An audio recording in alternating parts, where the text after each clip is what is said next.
For me, from the moment I mount right through to when I dismount, it's as if we're completely one, perfectly in sync throughout the entire ride. And I don't want anyone interfering from the outside either. Or of course, if you're doing some flat work, you ask, when's your turn? Or what do you think? Or when it comes to the distance, I'll usually do 5 or 6 strides, but generally it's just me and the horse working together.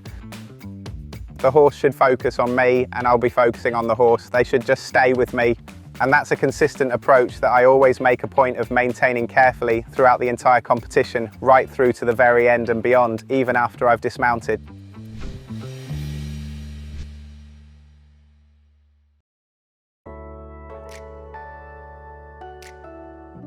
Never on the horse, so if Marcus wants to see the ride, I'd never show him on my phone immediately. We've got a WhatsApp group that includes absolutely everyone who's connected to the stable, as well as all the others involved, such as vets, physios, riders. Owners aren't usually included, never really part of the loop, and that's typically where I upload them straight in. Then he checks the rides himself afterwards, or he'll watch a review on Clip My Horse and look through the rides there, but he'd never demand from me, while he's on the horse, hand me the phone, I want to watch a ride, because he's against it himself. It's happened so often. You see it on the warm-up arena, riders aren't even halfway through their course, then they look at their phone and nearly run straight into the next rider coming along. It's unnecessary. Yeah, I'm just going to take another little look at the round from 2 weeks ago back in Goch, which actually featured Balubet's Rose Drie Boken. She's a 10-year-old mare who's already had 3 foals, so she's not quite up to that standard just yet, if I'm being completely honest with you. And mainly I just want to take a proper look now, having watched the ride before, but this time calmly and with a bit of distance, to see how she actually jumped the combination, especially, and then possibly set it up again back at home if I feel she needs to jump it once more just to get a bit more routine under her belt. But so far it looks good. Actually a nice smooth round.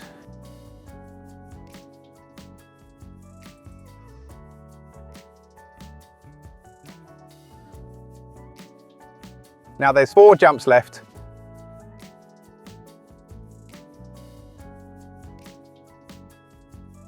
But she's becoming noticeably more relaxed throughout the course over time. She's got a lot of blood, so I really have to try to stay very still and not turn into the corner too early, because she does react to everything very much. She's very sensitive, but now, over the summer, she's made quite good progress so far. It just feels as though she's really confident at this level now, and she can start having a go at the more difficult classes. But the tricky part is often finding the right competitions for that. I don't necessarily want to go in really hard on the first day, but rather let her get into the event first, and then perhaps on the second and third day, ride a tougher class with her. But at this level, she's very reliable now, as I said, and has even won a few jumping classes lately. And yes, that does give us a little bit of hope for what's to come in the future as well. Never once has he said he'll watch the ride and then talk it over with me. That usually happens when he leaves the arena. Either we don't talk at all, I scurry like a dog after him, or head off somewhere, or he says he's coming straight to the stable, or I take the horse with me and then he's usually brief about it. But usually we do. I mean, we have more of that later in the stable. But it's never the case that he looks at the course, studies the picture, and then goes on. So it's always the case when he comes out. And then I might just give a brief comment, but you can clearly tell when it's the right time and when it's better not to say anything. I think if you're a bit predisposed to perfectionism somewhere, which of course you mustn't let take over, you always try to question everything a little bit. Most of the mistakes I make on the course I can take responsibility for, because perhaps I didn't ride quite well enough, the timing wasn't quite right, or because there's still a few things I can work on and improve here and there. It just shouldn't become too much in the moment, I think. You've got to find a good balance to being critical and questioning everything, but also allowing yourself to be content every now and then without being too hard on yourself overall.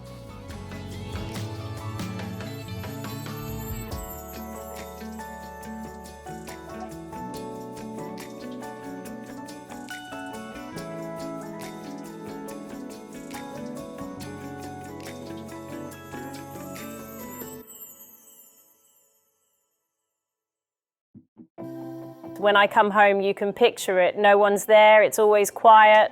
They don't usually make a fuss or anything.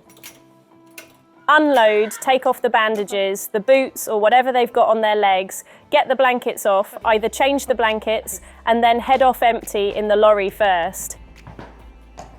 And after that, I make sure everything's quiet and then I usually start mucking out the lorry straight away. It depends on what time I arrive, but I nearly always muck out each time. Get that sorted first, and then I'll check how the horses are doing in their stalls, if anything's up. Like if you've just changed their rugs, whether they need a different one on or none at all, maybe even none on at all, depends on the time of year. And I usually leave the rest of it till the following day, to be honest. Clear away bridles if it's not too late, so Marcus can use them next day, and saddles if horses are back under saddle. Yes, all that sort of thing. From the older ones down, everyone 8 years and up are absolute pros when it comes to handling all the transporting stuff and gear. But if you've got a long journey, say, like I just came back from Shanghai with the two of them, then you end up stopping again after about an hour or so. You check their temperature again, just to be sure. It was a 20-hour trip from Shanghai after all, you know? You can't help wondering if they're really all right, but usually they're so used to it. They just come home, snuggle up with their neighbours because they haven't seen them in a while, always have hay in their hutch, munch on hay, drink water, and are absolutely happy little souls. So I don't bother giving mash at night because when I'm transporting horses, I always make sure they get mash mixed with water during the journey, and I'm fully aware of exactly how long the flight will take. Because I know from flying with horses, truth is, not everyone really likes standing in the same spot. Not every horse likes that one, not every horse, some prefer a bit more space near others. Mostly you'd rather close it, as journeys are long, they get restless in between. It just depends on the animals really. You notice that over time. I've got some that hate being stuck in the middle with neighbours on both sides. Then they'd rather be on their own, out at the side. But others you just can't place there, they can't turn properly. But usually a few tries and they manage fine. Even if I load from the side and it's tighter, they can still turn. They all manage it in their own way somehow.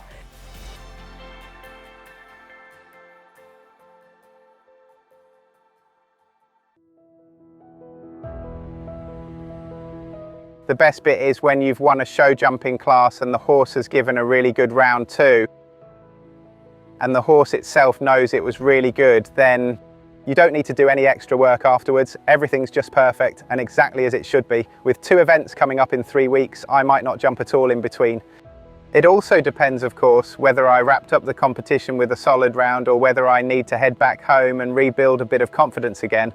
If there was a serious mistake somewhere, I really need to rebuild that confidence bit by bit and, through a few more careful jumps, gradually bring the horse back onto my side where it truly belongs.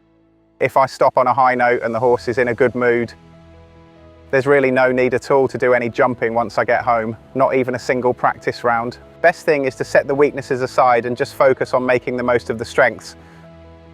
Though that's not always possible. But they're, things like physical weaknesses or fundamental weaknesses in correctness, or weaknesses when it comes to the horse's overall potential, really.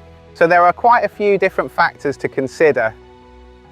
Say, if a horse isn't fit enough, you just have to do some extra training to properly build up its fitness. If it's weak behind, you might just need to place a bit more emphasis on getting the horse to engage more actively from the rear. Thing is, every horse differs somewhere, but the best horse is no use to me, no matter how well trained. If it's just a bit dull in the head, then in the end I'll never get those results consistently over a long stretch of time, year after year. Wanting to compete alongside you and having the will to win as a pair, that's the mental aspect, which I think is so important in a horse, and often it's a very fine line. When you've got a horse that's been jumping really well and getting good results, and suddenly the turn before the jump starts to go downhill, and you feel like that last bit of spark is missing, or something else isn't right, then you've really got to get to the bottom of it. Blood tests, maybe a hay analysis, or even a stool sample properly checking everything over to see if something's missing, because at the end of the day, there's always something you can improve on, and you naturally want to rule everything out as best you can. Something the rider up top simply can't do. I reckon the results over the last 25 years have proven me right somewhere along the line that I'm on the right track. It's not like I'm sitting in the car telling myself I've got to press the accelerator harder or drive way more aggressively or anything like that. It's something that's developed over time, you know, when you're driving with your partner. It's about wanting to achieve things together, things that naturally come about through being a couple. But to completely turn everything upside down, I'm just fundamentally the wrong person for that. What matters is that you've done your homework and that the horses are well prepared, fit and properly trained when they arrive at the competition. And if you keep that up consistently over time, success will eventually come around. There are certain horses that might not win 5 big prizes in a year, but let's say they're placed in 90% of the major classes, something people don't really notice. But these horses are simply the kind that deliver solid, reliable performances week in, week out. Also very special horses. Maybe not the final winner, but just horses you can ride at any show in the world.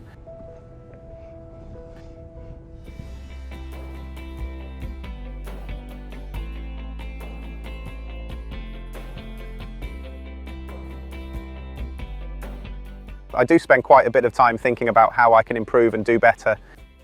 What I've definitely learned over the years is handling setbacks better, because that's just how the sport is. Most classes aren't won, not even by the very best rider in the entire world, no matter how skilled they may actually be, the ones they actually compete in. And then you're faced with setbacks like that every single day, without exception. But since you're working together with a living creature, with a horse, that alone can be an achievement for yourself.